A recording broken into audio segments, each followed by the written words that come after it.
भक्ति भक्त भगवंत गुरु चतुर्नाम बपु एक, तिनके पद बंदन किए नासय विघ्न अनेक।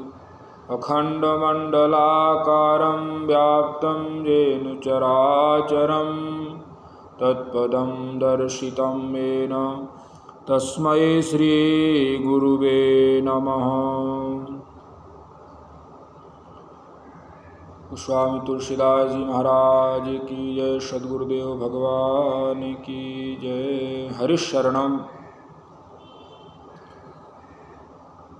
भगवान श्री सीताराम जी की कृपा से मानस के माध्यम से किन्हीं एक दो चौपाइयों के माध्यम से हम जो नित्य श्रृंखला है मानस सत्संग श्रृंखला, उसमें आज का विषय है असाधन का त्याग ही परम साधन है। गोस्वामी जी एक पंक्ति में कहते हैं कि बिगड़ी जन्म अनेक की अबहीं सुधरें आज, हो ही राम को नाम जप तुलसी तज कुसमाज। इसका जो शाब्दिक अर्थ है कि अनेक जन्मों की बिगड़ी तेरी आज और अभी बन जाएगी,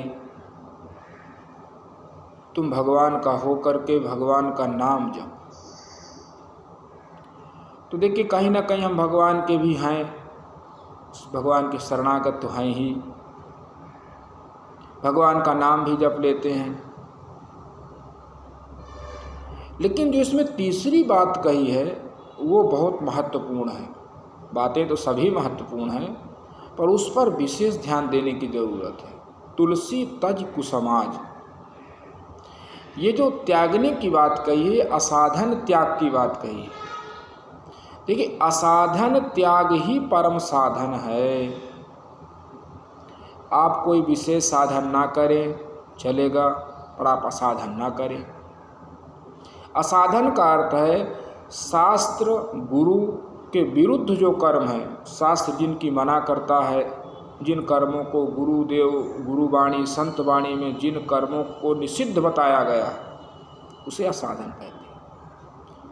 अच्छा, एक छूटा और है कि यदि आप नहीं जानते हैं, भूल से आपसे कोई असाधन हो रहा है या हो गया है तो उसकी कोई बात नहीं।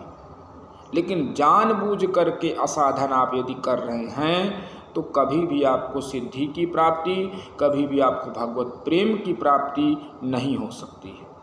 इसलिए असाधन का त्याग ही परम साधन है। और जो भी व्यक्ति इस मार्ग में चलता है, भगवत प्रेम आध्यात्मिक मार्ग में चलता है, उसे लगभग इस बात का ज्ञान तो हो ही जाता है कि क्या असाधन है और क्या साधन है। बड़े बड़े संतों ने भी असाधन त्याग की ही महानता को बताया है कि जब तक हम असाधन युक्त हैं तब तक हमारा किया हुआ जो सत्कर्म है वो भी पूरी तरह प्रकाशित नहीं होता है। तो हमारा जो विशेष ध्यान है वो असाधन त्याग में होना चाहिए। और जैसे जैसे हमारे असाधनों का त्याग होता जाता है, साधन की अभिव्यक्ति स्वतः हो जाती है। आपका चलना फिरना, उठना बैठना, पूजा खाना पीना, ये भी सब साधन बन जाता है जब उसमें से असाधन निकल जाता है। इसलिए हमें पूर्ण प्रयत्न करके अपने जीवन के असाधनों का, कि सुबह से लेकर शाम तक हमें ये देखना चाहिए कि इनमें क्या ऐसा हम कर रहे हैं, शास्त्र जिनकी मनाही करता है, गुरु के जो विरुद्ध है, ऐसे असाधनों को हम पहचानें और उन असाधनों का त्याग करें तो हमें स्वतः साधन की प्राप्ति होगी और बहुत जल्दी हम भगवत प्रेम में उन्मत्त हो सकते हैं। हरिशरण।